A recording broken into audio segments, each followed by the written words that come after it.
ऋषि भरद्वाज के आश्रम में जब निषादराज गु के वापस गंगा के उस पार चले गए तब राम ने लक्ष्मण से कहा, हे सौमित्र, अब हम सामने के फैले हुए इस निर्जन वन में प्रवेश करेंगे। यह भी हो सकता है कि इस वन में हमें अनेक प्रकार की भयंकर स्थितियों और उपद्रवों का सामना करना पड़े। कोई भी भयंकर प्राणी किसी भी समय किसी भी ओर से आकर हम पर आक्रमण कर सकता है। अतः तुम सबसे आगे चलो, तुम्हारे पीछे सीता चलेंगी और सबसे पीछे तुम दोनों की रक्षा करते हुए मैं रहूंगा। अच्छी तरह से समझ लो कि यहाँ हम लोगों को आत्मनिर्भर होकर स्वयं ही एक दूसरे का बचाव करना पड़ेगा। राम की आज्ञा के अनुसार लक्ष्मण धनुष बाण संभाले हुए आगे आगे चलने लगे तथा उनके पीछे सीता और राम उनका अनुसरण करने लगे। वन के भीतर चलते चलते ये तीनों वत्स देश में पहुंचे। यह विचार करके कि कोमलांगी सीता इस कठोर यात्रा से अत्यधिक क्लांत हो गई होंगी, वे विश्राम करने के लिए एक वृक्ष के नीचे रुक गए। संध्या हो जाने पर उन्होंने संध्योपासना आदि कर्मों से निवृत्ति पाकर वहां उपलब्ध वन्य पदार्थों से अपनी क्षुधा मिटाए। शनैः शनैः रात्रि गहराने लगी। राम लक्ष्मण से बोले, भैया लक्ष्मण, इस निर्जन वन में आज हमारी यह प्रथम रात्रि है। जानकी की रक्षा का दायित्व हम दोनों भाइयों पर ही है, इसलिए तुम सिंह की भांति निर्भय एवं सतर्क रहना। ध्यान से सुनो, कुछ दूरी पर अनेक प्रकार के हिंसक प्राणियों के स्वर सुनाई दे रहे हैं। किसी भी क्षण वे इधर आकर तनिक भी अवसर पाकर हम पर आक्रमण कर सकते हैं। इसलिए हे वीर शिरोमणि, किसी भी अवस्था किंचित भी असावधान मत होना। फिर विषय को परिवर्तित करते हुए वे बोले, आज पिताजी अयोध्या में बहुत दुखी हो रहे होंगे और माता कैकेयी उतनी ही आनंदित हो रही होंगी। अपने पुत्र को सिंहासनारूढ़ करने के लिए कैकेयी कुछ भी कर सकती है।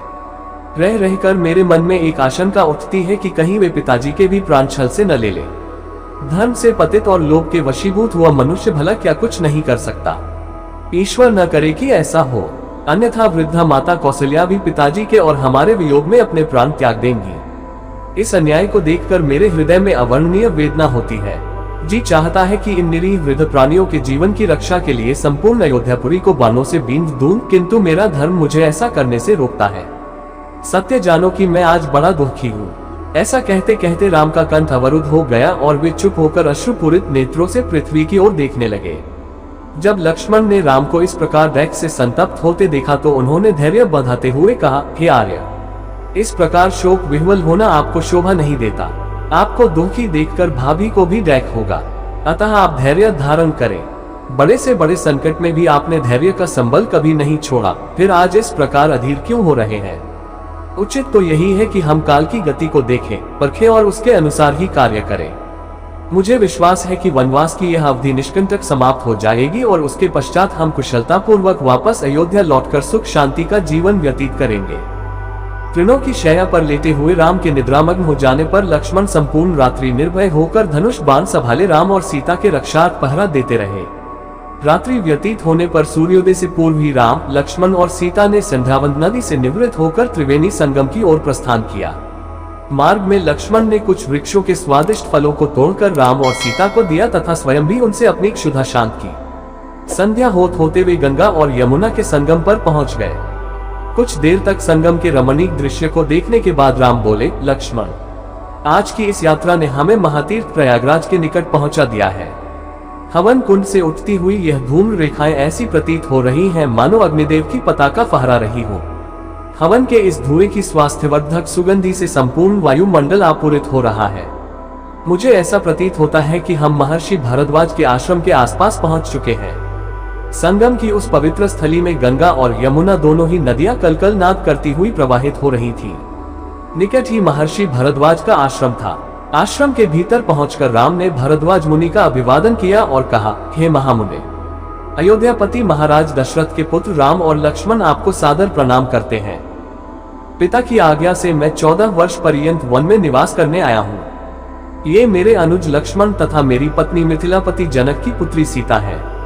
उनका हार्दिक सत्कार करने तथा बैठने के लिए आसन देने के पश्चात मुनि भरद्वाज ने उनके स्नान आदि की व्यवस्था किया और उनके भोजन के लिए अनेक प्रकार के फल दिए।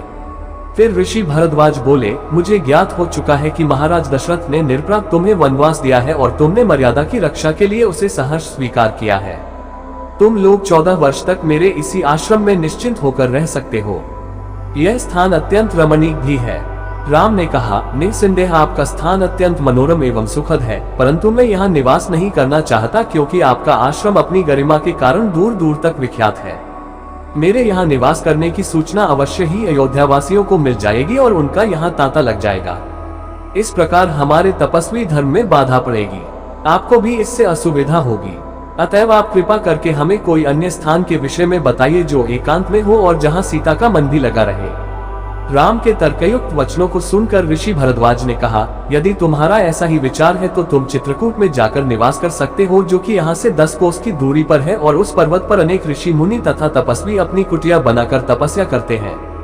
वह स्थान रमणीक तो है ही, और फिर वानर, लंगूर आदि ने उसकी शोभा को द्विगुणित कर दिया है। चित्रकूट की सबसे बड़ी विशेषता यह है कि अनेक ऋषि मुनियों की तपस्या स्थली रही है जिन्होंने मोक्ष प्राप्त की है। महर्षि भरद्वाज ने उन्हें उस प्रदेश के विषय में और भी अनेकों ज्ञातव्य बातें बताई। रात्रि हो जाने पर तीनों ने वहीं विश्राम किया।